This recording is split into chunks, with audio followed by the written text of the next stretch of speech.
I know all of us here today share a commitment to academic excellence and to intellectual rigor. And I believe that the admissions process is at the very core of these aspirations. It is only by identifying the most deserving students fairly and equitably that we can offer a truly stimulating and dynamic educational experience that affirms our standards of excellence.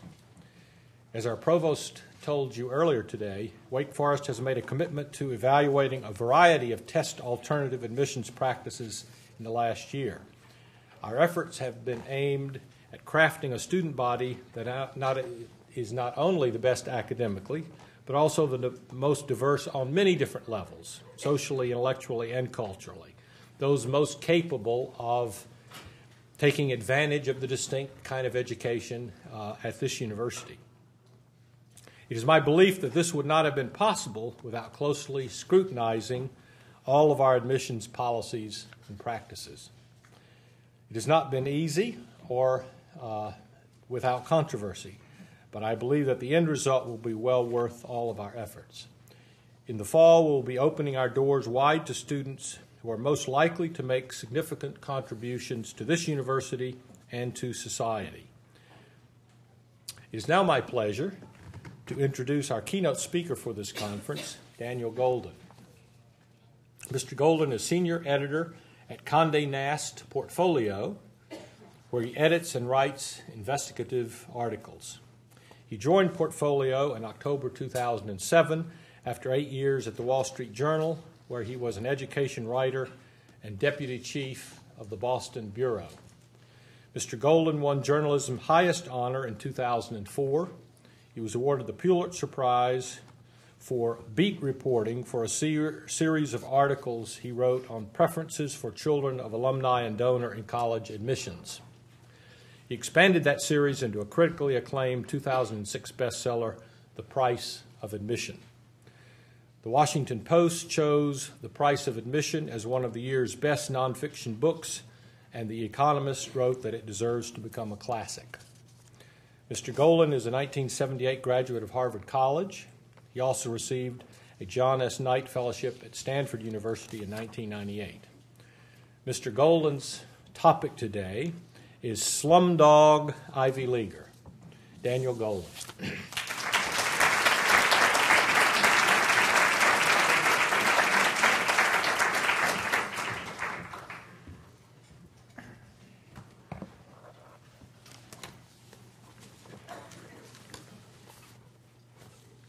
Well, thank you very much, Dr. Hatch and everybody at Wake Forest. I've been overwhelmed with the hospitality, and I'm delighted to be here in the warm weather and out of the Boston rain and chill.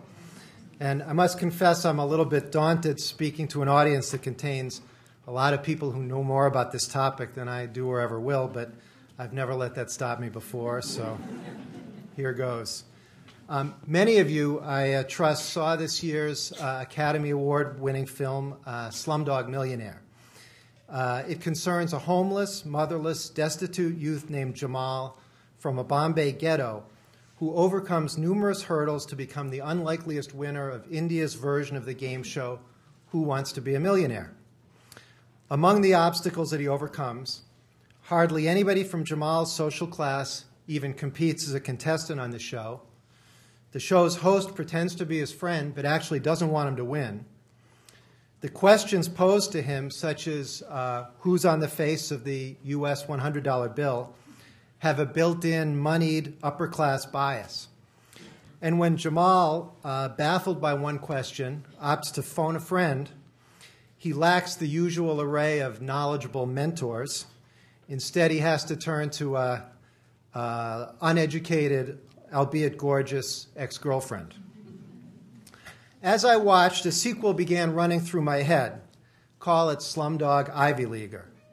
In this imaginary flick, a low-income student in the U.S., why don't we make it a young woman this time, Jamie, from a public inner-city high school wants to attend a top private university.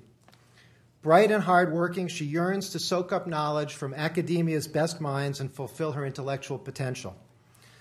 But her dream seems almost as far-fetched as Jamal's game show fantasy and blocked by similar barriers. Few of her classmates have such lofty aspirations.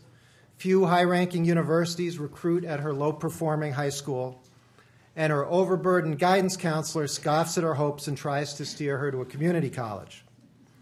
Just as the host of Who Wants to Be a Millionaire feigned friendship with Jamal, so admissions officials at the top colleges encourage Jamie. But they don't tell her that they just want to boost application numbers to make their schools look even more selective, or that many of the slots in their freshman classes are already spoken for, reserved for the children of rich alumni and donors, and for athletes who play upper-crust sports never offered at her financially hard-pressed high school. Like Jamal, Jamie is barraged with questions on standardized tests and in various alumni interviews that presuppose a cultural and family background far more privileged than her own. And again, like Jamal, she can't phone a friend, the analogy in her case being to hire a tutor, a test prep service, or a private college counselor. Now, I'll concede that my movie premise is susceptible to some of the same criticisms that reviewers leveled at Slumdog Millionaire. It's exaggerated, a bit of a caricature, a tad old-fashioned. Some elite colleges, indeed, are making progress toward economic diversity. They're trying harder to find promising low-income students. They've dropped early decision programs that deny applicants the ability to shop around for the best financial aid deal. Or like our hosts here at Wake Forest, they offer applicants the option not to take the SAT, a test on which scores correlate closely with income. Still, it remains indisputable that students from rich families and private high schools are overrepresented at America's top universities. Low-income students remain almost as scarce on these campuses as college presidents who earn less than $500,000 a year, or professors who actually give D's and F's.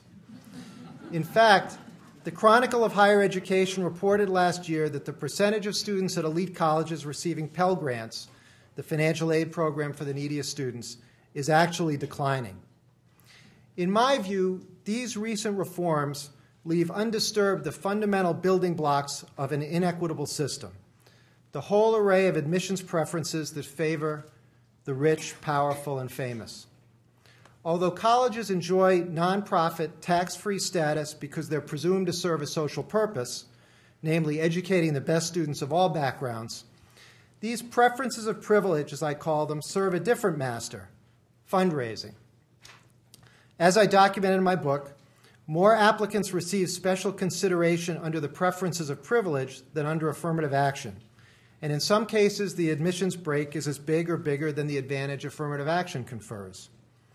At elite schools that only admit 1 in 10 or 1 in 8 of their applicants and are the gateway to power and influence in our society, affluent but second-rate students regularly get in ahead of candidates with greater intellectual ability or artistic aptitude.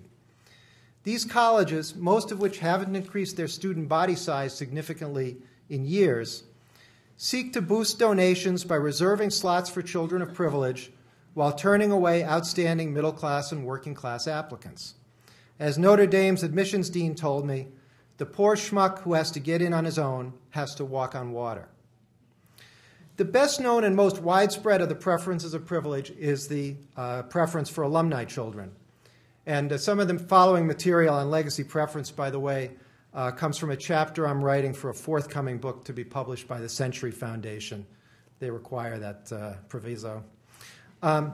Except for a few private universities in Japan, the United States is the only country where colleges formally favor alumni offspring, only in America. Here, legacy preference is almost universal among private colleges and widespread even at flagship public universities. At most top colleges, 10 to 25% of students are legacies, and they are admitted at 2 to 4 times the rate of non-legacies.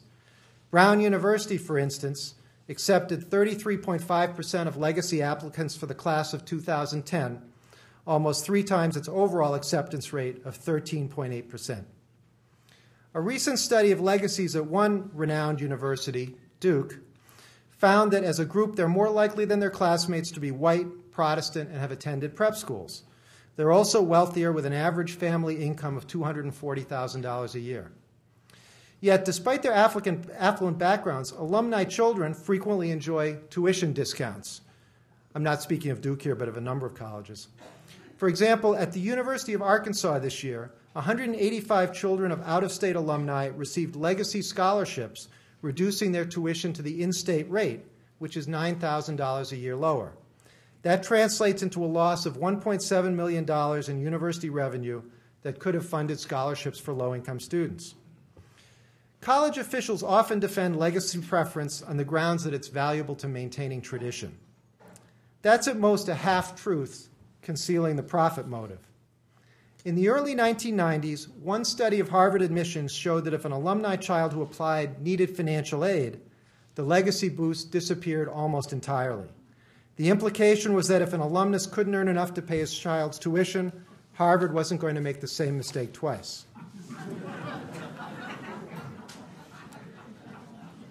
As admissions rates at top colleges have declined for all students, including alumni children, the economic motive behind legacy preference has become increasingly transparent. Legacies have in effect been divided into two groups. The children of graduates who are also big donors or celebrities or politicians enjoy as much of an edge as ever, and then there's everybody else.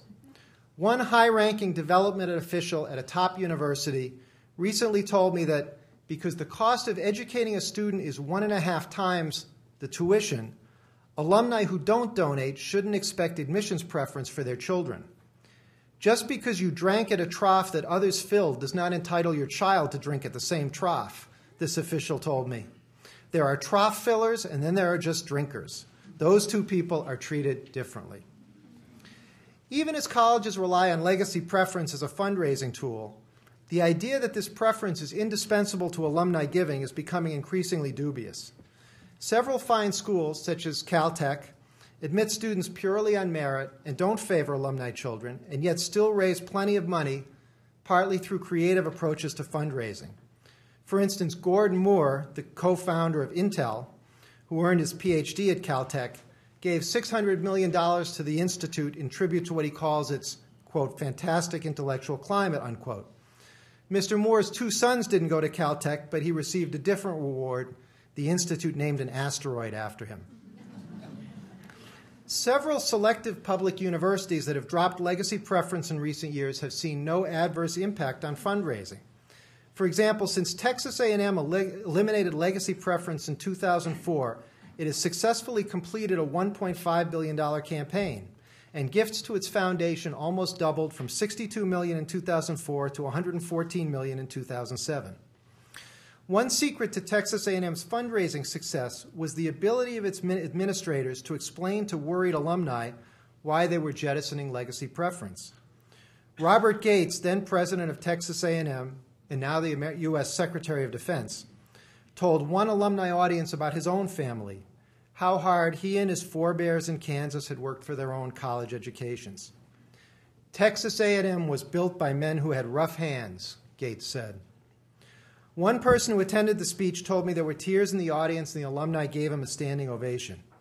They understood and appreciated Gates's message that Texas A&M aspired to be elite but not elitist. The second preference of privilege doesn't even have the excuse of tradition. It's known as development preference for students recommended by the development or fundraising office because their non-alumni parents or relatives are considered in a position to help the institution with money or visibility.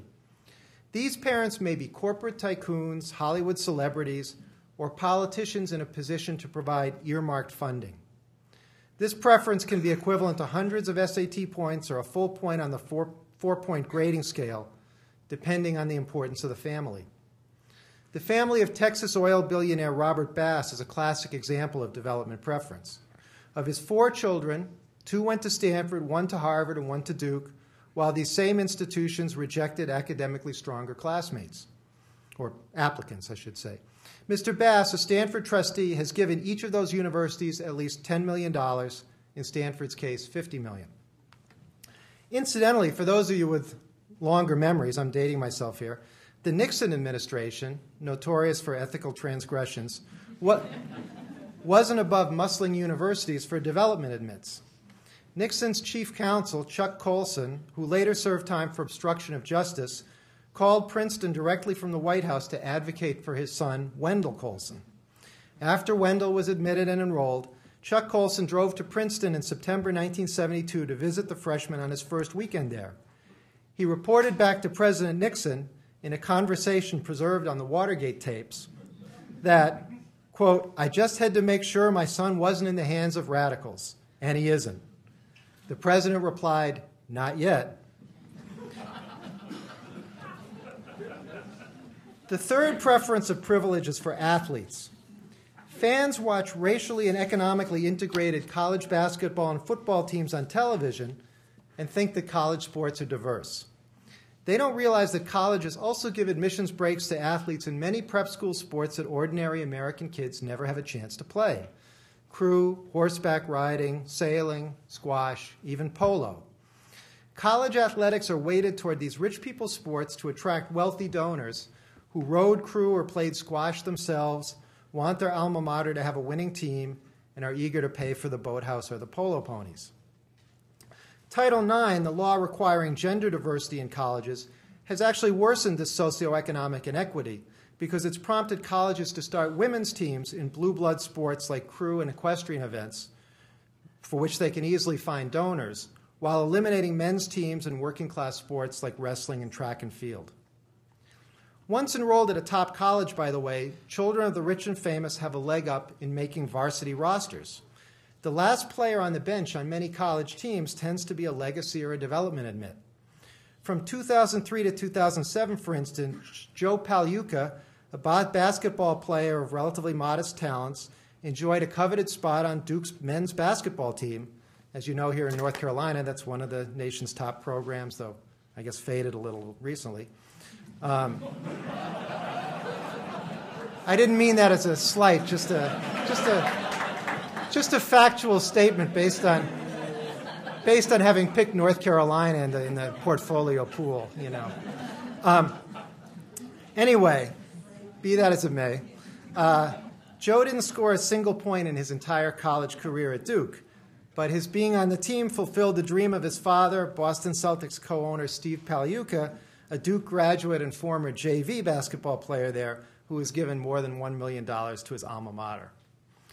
The fourth preference of privilege is the preference for children of faculty and administrators. I include this preference because college faculty and administrators, while mostly not millionaires, are highly educated. Since the level of parental education is one of the biggest predictors of student accomplishment, the children of these PhDs and MBAs shouldn't need a boost, but they get it anyway. The admissions break is an interesting side effect of the tuition subsidy most colleges give to employees' children. Admissions deans are afraid to reject the child of a prominent professor or administrator because it means the parent will not only be embarrassed, but will also have to pay full tuition someplace else. Now, as social injustices go, these preferences for the privileged may not seem like a big deal. You know, nobody's being murdered or left homeless. I mean, the worst outcome is that somebody with the ability to excel at a top-tier school goes to a second-tier one instead.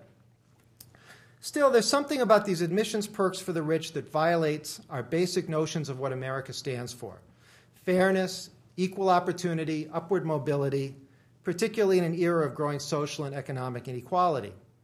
The unfairness breeds cynicism among teenagers who represent America's future and learn even before they're old enough to vote that money talks louder than merit. It's also the bane of high school guidance counselors who have to console their spurned valedictorians, and the admissions staff at the colleges themselves, who consider themselves professionals and generally want to pick the best candidates. Often, the beneficiaries of preference are imposed on them over their objections. Harrison Frist, for example, wasn't in the top 20% of his class at his elite Washington, D.C. prep school. When he applied to Princeton, the admissions office gave him the lowest ranking on its 1 to 5 academic scale. Nevertheless, Princeton's president considered him a top priority, and he was admitted. Why? Well, Harrison's father, Bill Frist, was a U.S. senator at the time, about to become the Republican leader. He was also an alum and a former Princeton trustee, and the Frist family had given Princeton $25 million to build the Frist Campus Center.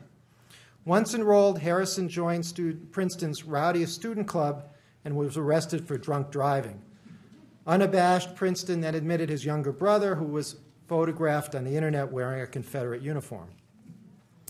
Many colleges have developed special back-channel routes to admissions for the rich. In September 2006, Harvard eliminated early decision to great fanfare. It said that early decision advantages those that are already advantaged and hurts low-income applicants. But while professing to discard early admissions in the interest of fairness, Harvard preserved what's called its Z list, which might be called late admissions. Students on the Z list tend to be children of well-connected alumni and big donors with less than peak credentials. Although they're often told in advance that they'll be admitted, they're officially waitlisted until the school year ends. Then, after their rejected classmates have gone home and are in no position to complain, the Z-listers are admitted not for the following September, but for the year after. Now, keep in mind that the preferences of privilege I'm talking about come on top of numerous other advantages for the wealthy in the educational process. They generally go to excellent high schools that offer a much wider range of courses, foreign languages, sports, and clubs than inner-city schools do. Their parents introduce them to the worlds of books and travel. They can afford tutors, SAT prep, college counselors, and expensive extracurricular activities. Moreover, many colleges are not what is known in the admissions trade as need blind. In other words, they have a limited pool of financial aid and consequently already give preference to students who can pay their own way. So the rich shouldn't need legacy, development, and athletic preference. That's just the cherry on the sundae. These preferences of privilege also squeeze out members of one ethnic group in particular, Asian American students. Tom Espenshade, who I understand spoke this morning, did a groundbreaking study of how Asian American students face higher odds in college admissions. And I've seen data for Harvard, Yale, and other schools showing that Asian American applicants need higher SAT scores than any other group, including whites. While Asian American students make up about 30% of winners and finalists for the most prestigious high school awards, AP National Scholar, Presidential Scholar, Intel Science, Talent Search, and the like, they only comprise about 15% of Ivy League students. A few years ago, I visited Hunter College High School in New York City.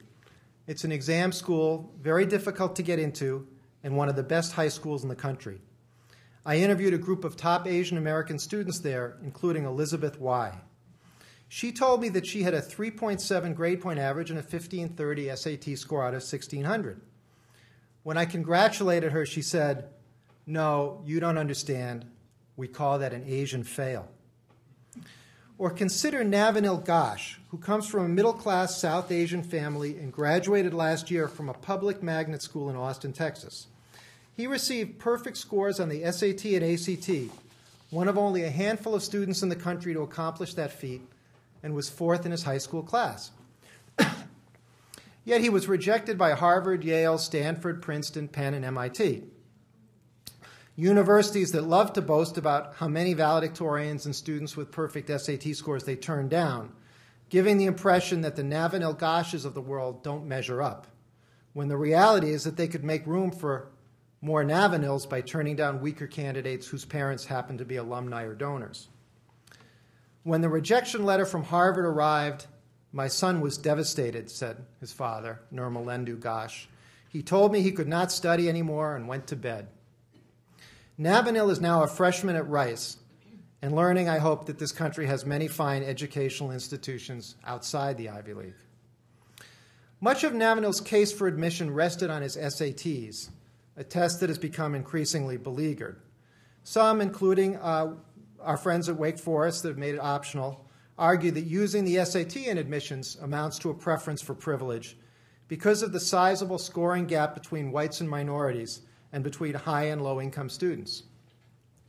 In my book, I tried to duck the debate over the validity of the SAT. While I relied heavily on SAT scores to document preferences for children of alumni and donors, I noted in the preface that I only cited SAT scores because, quote, college admissions offices pay considerable attention, unquote, to them, and that I took, quote, no position in the long-running controversy over whether SAT scores are a useful way to evaluate college applicants and predict future achievement. I dodged this issue for two reasons. First, I'm no psychometrician, which would be a good SAT vocabulary word, I think, actually. And second, I have very ambivalent feelings about the SAT. And I understand there was a lively debate about the SAT this morning, and with both sides arguing, and here I'm going to attempt to deftly straddle the issue in the middle. I agree with its critics that disparities in scoring by race and social class, exacerbated by test prep and other coaching options available to affluent students, are profoundly disturbing. At the same time, though, I'm a product of the SAT generation. I was many years ago, one of the thousands of bright middle-class public high school graduates who were able to attend an elite college, at least partly because the test helped extend the vision and reach of the Ivy Leagues beyond a cluster of old boy prep schools. So emotionally, I guess, it's hard for me to accept that a test that broadened opportunity for so many young people is now responsible for denying that same opportunity to others. Also, opponents of the SAT often talk as if it's the only instrument of privilege in college admissions, ignoring these preferences I've discussed for children of legacies and donors. Unlike those preferences, the SAT at least tries to gauge the candidate's individual merit. And even granting the bias toward the white and wealthy, the SAT may remain useful in comparing two candidates within the same racial and economic groups, or when a score goes against stereotype. For instance, if a minority applicant from a low-performing high school does well on the SAT, that score could be a noteworthy indication of academic potential. But if, as in so many of the examples I cited in my book, a legacy or a development applicant with all of the advantages of wealth and parental education does poorly on the SAT, perhaps that's a signal that he or she may not be serious about learning, and that the admissions staff should resist lobbying on the applicant's behalf by the development or alumni office. Without SAT scores or something similar to act as a check on these preferences, I'm worried that the number of legacies and development admits at elite universities might end up even greater than it already is. Today, curbing the clout of alumni and donors in college admissions is more important and perhaps more difficult than ever before. With endowments plummeting in the deepest economic downturn since the Great Depression, admissions officials are likely to face intense pressure to accept candidates whose parents could replenish the college coffers, and to reject more applicants who need financial aid. As Williams College President Morton Shapiro recently observed, "You've always been in an advantaged position to be rich and smart. Now you're at an even greater advantage." At the same time, a movement to stop the preferences of privilege is gaining momentum. The latest strategy is to attack legacy preference in the courts.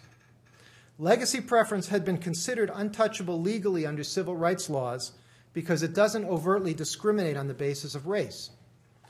But now, two law professors around the country are seeking plaintiffs to challenge legacy preference under other older laws they've unearthed that prohibit rights and titles based on heredity or nobility.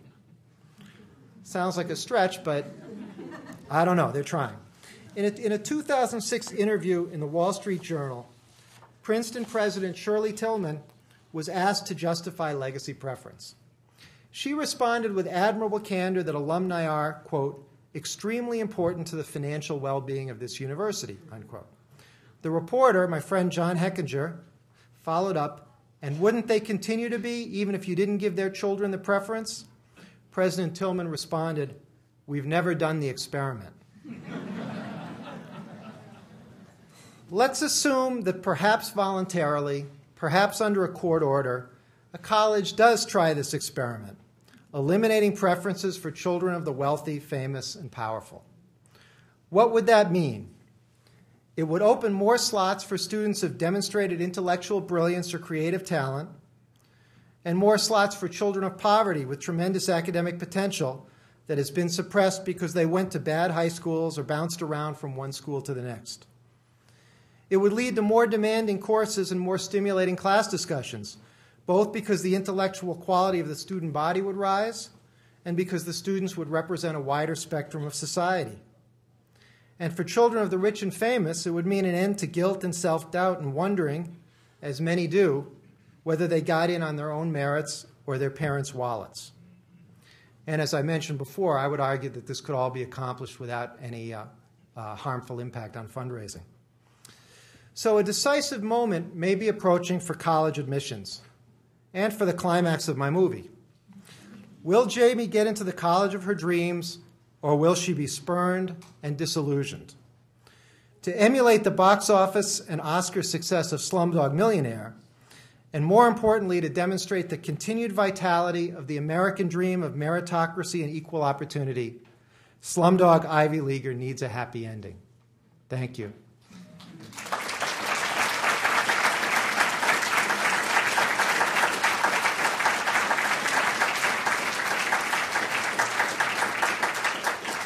I'll be glad to take any questions.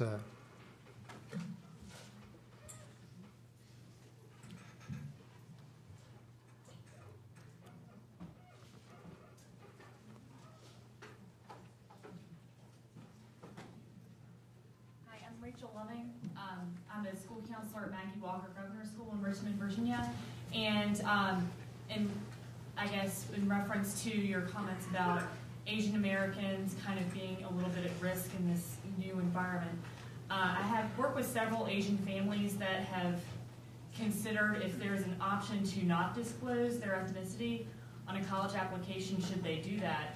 And I'm wondering what your thoughts are on that. Well, and that's a good question, and I'm not really, there may be other people here a lot more expert on that than I am. I mean, sometimes the name is an indication, and in that case it's futile, but if the name is not, it might be worth trying. There has been, another route that has been taken is kind of a legal challenge, that's in process I didn't mention.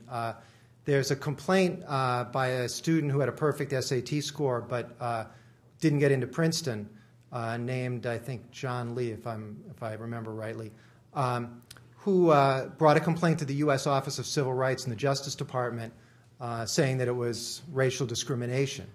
And it's been going on for a while now. The last I read, the Justice Department had told Princeton they were going to continue investigating and pursuing it. Princeton was trying to get it dropped. But there's been no resolution. And I wrote about it when I was still at the Journal, so that was probably 3 years ago. I mean, he went to Yale instead. He may be a Yale graduate by the time this gets resolved. But he transferred to Harvard. So being from Princeton, he's kept up better than me on this. But it's interesting, as we were discussing before on the hall. Princeton's response, as they said, was that, well, we turned down half of all applicants with perfect SAT scores, so it's not discrimination. But what they refused to say was what percentage of those that they turned down with perfect SAT scores are Asian American. If there's a big imbalance in who they turned down with perfect SAT scores, I think that, Princeton might be vulnerable, and by extension, other schools. There was also, many years ago, there was an investigation of Harvard for the same thing, that Harvard, again, I think it was the Office of Civil Rights or some federal office, looked into Harvard's admissions practices in the early 90s. And again, looking into allegations of anti-Asian admissions policies. And they found that indeed it was harder for Asian Americans to get into Harvard than for any other group. And they found, by quite a bit. But they said that they said that they couldn't, they weren't going to punish Harvard because the difference was accounted for by the fact that very few Asians were legacies or athletes, and that colleges, so that Harvard was really discriminating on the basis of legacy status and athlete status rather than on the basis of race, and it was okay to discriminate in favor of alumni children and athletes. Now, as I mentioned, these possible class action suits, that out might be denied, but that was the argument. So that's a long way of saying that I really don't know what they should do.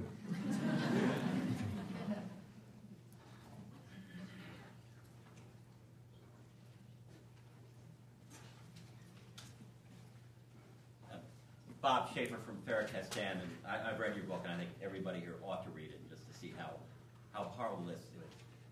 During the break, I was... You should have said that before we had the hour book signing out there. I didn't do the work here. During the break, I just wanted to ask you a question that I couldn't answer, so I'll pose it to you. How large a proportion of an entering class at the ultra-selective liberal arts schools are we talking about when you add together the categories that you've talked about of special admits, legacies, development admits, athletes, faculty children. Are we talking about 5% of an entering class? Are we talking about 20%? Is the number known? I don't have any data on it. Yeah, it's above both those. Above 20%? Yes. I mean, if you take, particularly if you want to define legacies broadly to include, nephews and nieces and grandchildren who may not get a formal preference. But the proportion of legacies at the top universities ranges from 10% to 25%. Notre Dame, for example, is close to 25, partly because it has a policy of accepting legacy children, partly to preserve the religious nature of the institution as well as for the fundraising benefit. Most of the Ivy Leagues are in the teens somewhere. I think Stanford is at 20%.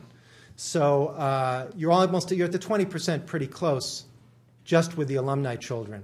Then let me just speak to the others, and I'll fill this out for you. Then athletics. That varies a lot actually on the size of the school, because the small liberal arts colleges have many sports. So there, they may be giving preference in sports that are, predominantly wealthy and white to a very large proportion, maybe, 20 or 25% of the student body may come and be playing one of those sports. Or not all of them are recruited, so maybe it's 15, but it's pretty substantial. The bigger the university, they don't have that many more sports, so the percentage goes down. Then faculty children, it's as high as 3% in some places, so you throw that on. And then development admits, I mentioned, just children of donors. That can be anywhere from, half a dozen kids to 100, depending on the institution. So you put it all together, you're probably somewhere between a third and 40%. And then, if you add affirmative action onto that, which is another preference which may benefit, 8 to 10%, something like that, maybe 12, you're getting close to half the class. And I know in my book I quote the chancellor of Berkeley, who had been at MIT and had a lot of experience with the Ivy League, saying that he thought it was 60% that were benefiting from some sort of preference, which I'm not sure how you get to 60% with the numbers, but he said he had looked at some of the admissions classes closely and found that. So you're talking a substantial, sizable chunk. Now, again, it's hard to do the math because sometimes there may be some overlap. A faculty child may also be a legacy, so that may cut it down a little. But I think you're safe to say, it's over a third. Thank you.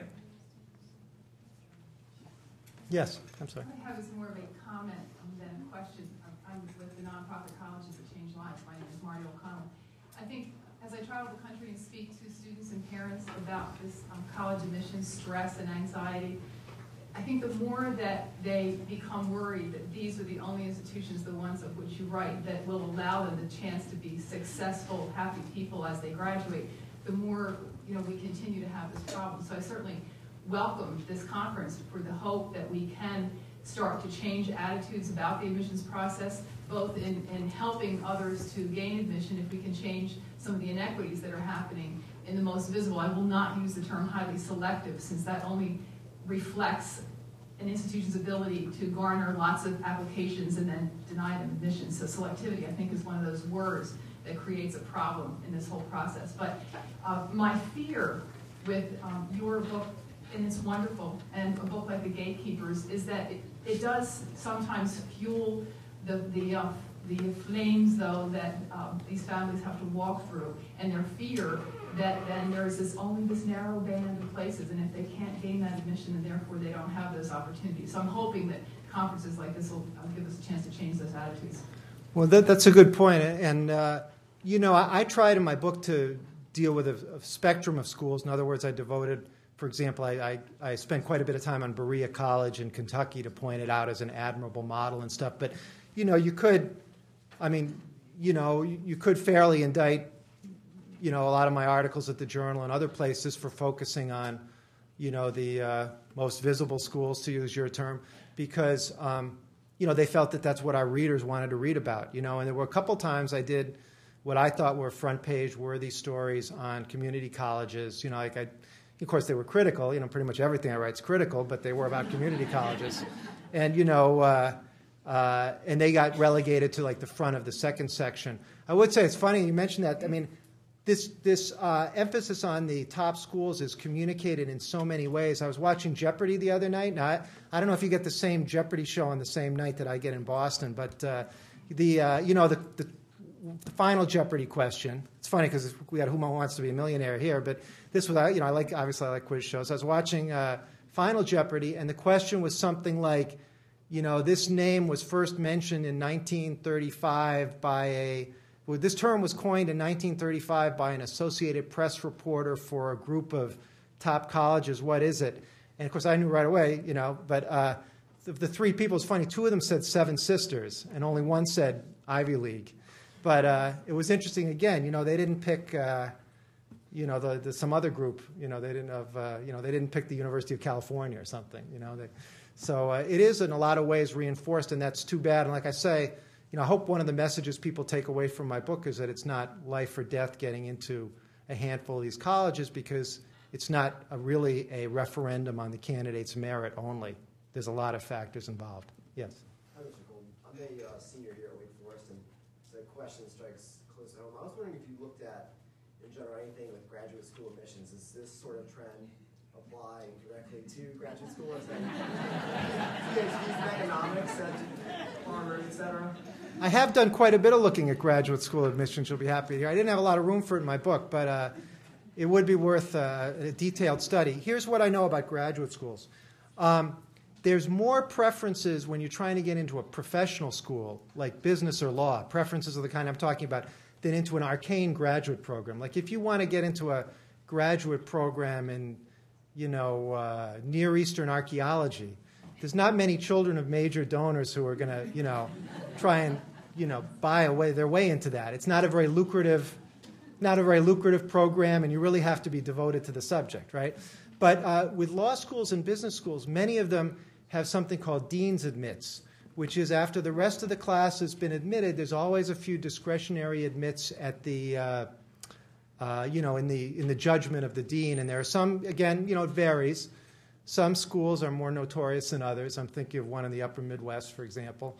And I haven't really written about it, so I won't name it. But there is, this does happen. And of course, business school, maybe even more than law school, but those are the ones that come to mind. I don't know as much about medical schools, but I know business school. In fact, I happen to be researching a story now for Portfolio that I haven't written yet, and one anecdote I've gathered along the way, which I'm not going to tell in detail, but it involves a former president of the United States calling a law school to get the child of a prominent legislator admitted, from the White House. So now, in that case, they said, we won't admit him right away, but we'll take him as a transfer. So, one of the back channels I talk about. But yeah, it does happen.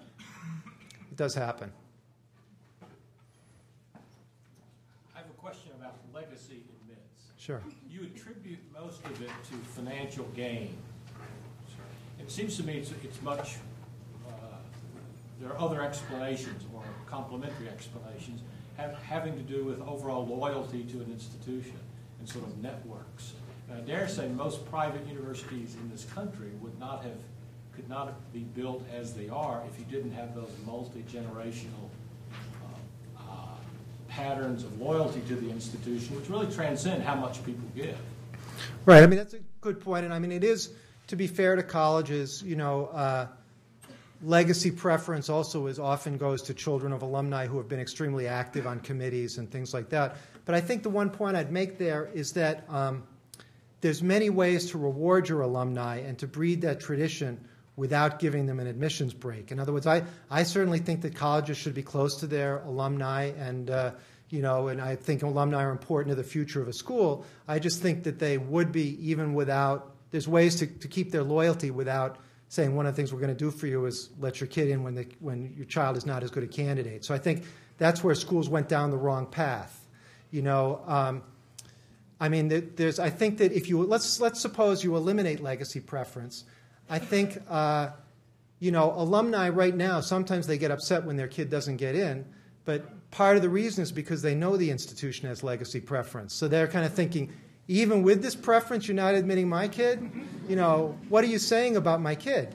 Now, so if you had the right kind of communication to alumni, as I mentioned Texas A&M did, where you said, look, the party's over, this school has become very hard to get into, and we only admit 20% of our applicants, and we're only going to admit 20% of alumni children because the quality of this institution is very important to us, and we think you'll be proud to be associated with an even better institution. I think, possibly it could be sold to alumni, and they would, participate for other reasons, due to pride in their school, due to, fond memories of their college years, and so I think that, I'm certainly supportive of the idea of universities staying close to their alumni. I just think there's other tactics they can use. In fact, there was a recent study that showed that alumni, as they approach, again, the point of what motivates that alumni, as their children approach college age, step up their giving very much. And then once their children get in, they continue to increase their giving. And once their children don't get in, their giving drops off. So I think alumni think of it as a financially motivated. And the interesting thing about that, if you think about that superficially, you'd say, that means you have to continue legacy preference or you're going to lose money from the alumni. That's not what it really means. What it means is even the alumni themselves don't really think there's a legacy preference in the sense of a preference just for being an alumni kid. They think it's really a financial preference too. So, you could do away with legacy preference, and, probably the result would be the alumni would give even more, because they would say, well, we always knew that our kid was getting in because of money, not because of legacy. But I haven't thought that all the way through, but I was just wondering about that study. But anyway, if you stick with my previous point, I think it's pretty sound. So those are my ruminations on that. Yes? I was wondering where the statistics come from about the percentages you're talking about, and don't assume it's something that an NCES database holds on legacy status, or where do you get the stats for this, for all the colleges? If a student was interested in what percentage of, legacy students are admitted, where would you go to find that information? Well, there's no central database. Now, many schools used to put this information on their website back when I started this research, usually under the part called the class profile, where I would just say, we have so many from the Northeast, and we have so many from the Northwest, and we have so many alumni children. Now, of course, since I started writing a lot of my stories, some of this information seems to be less prevalent on the websites than it used to be. But there are still schools that you can find it on the website. So, for example, those Brown statistics I cited, you can find on their website the percentage of legacies admitted versus the overall percentage admitted. Sometimes the student newspapers report it. It's nice to double check it with the school because you're not quite sure if it's right. But probably, the student newspapers are pretty reliable there, and. So that's how, it's a catch as catch can. Which college feels like giving me the information, which one puts it on their website. That's kind of where it comes from. I'm Bill Dingeldine. I'm a counselor.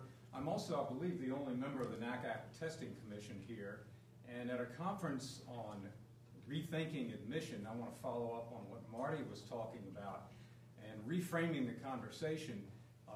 Every so often this morning and this afternoon, and I'll use your example of the Asian student of 1600 who didn't get in, we automatically look at the SAT score as being the measure of success. And I think it's very important that as we rethink admission, we reframe our conversation to recognize, as a lot of these people said this morning, that there are a variety of factors that go into admission. And it's very easy to wave the flag about a student who may have scored 1600 who didn't get in, but there are a lot of other factors that were involved in that admission decision. So I think it's important, as we have these conversations both today and tomorrow, to keep that in mind. Yeah, let me ruminate for a bit on that. Here's what I think about in terms of criteria for admissions. The reason I used SAT scores in my book, aside from the fact that they were more accessible to me than, say, a teacher recommendation, is because the colleges obviously consider them themselves as one of a number of factors. So if a college has, an average SAT score of 1450 and they let in, a kid with an SAT score of 1100 whose parent has just given $5 million to the university, there's a kind of presumption there that, I would notice that case and explore it. Now, you don't know, that kid may be an unbelievable musician or may have something else going for them. And, when I reported out those cases, I would try and ask that. Does this girl is there, or this boy, is there something unbelievably special about them that I'm not seeing. And sometimes if they said there was, I took them off my list, you know. But in general, I don't advocate that the SAT should be, you know, the sole or major criterion. My basic view on these things is, and there's many people here more expert than me, is that any criterion is better than wealth. And if wealth can be eliminated in terms of, you know, donations and financial power from the admissions conversation, that would be a plus. Anything you turn to is better than giving somebody a slot on the basis that the parent is a major donor, in my opinion. So to me, that violates all ideas of meritocracy. So and then I think different universities have different missions and should look at different things. Some universities that are very interested in creativity should look at you know, creative aptitude and portfolios and artistry and all those kinds of things. Other institutions may be more scientifically oriented and may want to look at, you know, scientific potential or mathematical wizardry or something like that. Another place may, you know, have another thing it wants to look at. Obviously, grades are very important, you know. So I'm pretty much nonpartisan, you know, when it comes to what should be, you know, what criterion should be picked. I mean, I leave that to others. My view is, if you eliminate wealth from the conversation, you know, college admissions would be better and purer and more independent. And you know, if I can get that point across, you know, then I'm pretty happy. Oh, let me make one other point. I forgot about the SATs, which is, you know, I understand that they're only one factor and so on, but, you know, I do see a little bit of a double standard in the sense that I know of an awful lot of colleges that publicly they'll criticize the SAT, but yet they still do their recruiting on the basis of PSAT scores. You know, they buy names from the College Board or wherever, and they, you know, and then they, you know, deluge their you know, they deluged high school sophomores and juniors who got over 600 on math or over, you know, 600 on reading or whatever with marketing materials. So if they truly want to separate themselves from the SAT, I think that, you know, they have to look at the marketing angle as well as the application testing score angle.